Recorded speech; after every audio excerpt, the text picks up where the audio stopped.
Untangling, tangoed up, in English phrases. Hello, everyone. Welcome back to our English language learning journey. Today, we're going to unravel the meaning behind the phrase, tangoed up. This isn't a phrase you'll find in traditional textbooks. So, if you've stumbled upon it and found yourself scratching your head, worry not. By the end of this video, you'll not only understand what it means but also how to use it like a native speaker. Let's dive in. The phrase, tangoed up, is a playful expression that combines the dance, tango, with the idea of being entangled or in a complicated situation.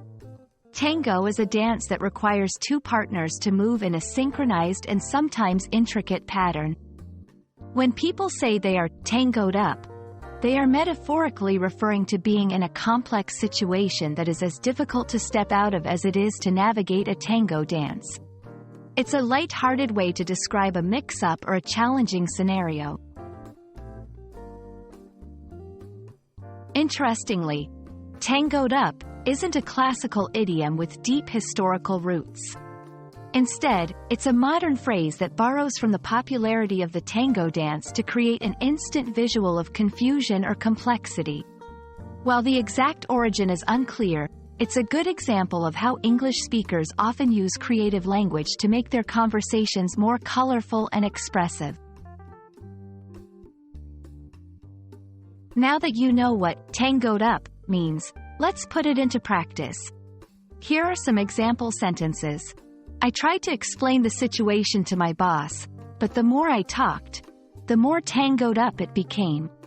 Let's try not to get tangoed up in the details and focus on the big picture. The city's traffic was completely tangoed up due to the marathon. Remember, this phrase is best used in informal situations. It's perfect for social conversations but might not be suitable for formal writing or speeches. There are several expressions in English that convey a similar meaning.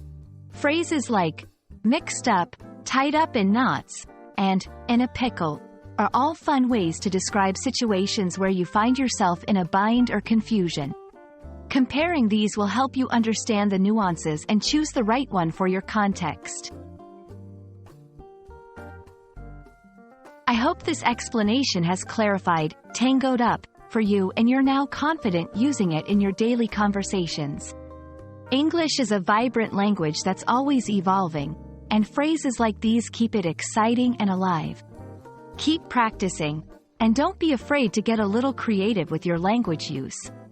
Until next time, happy learning, and see you in the next video.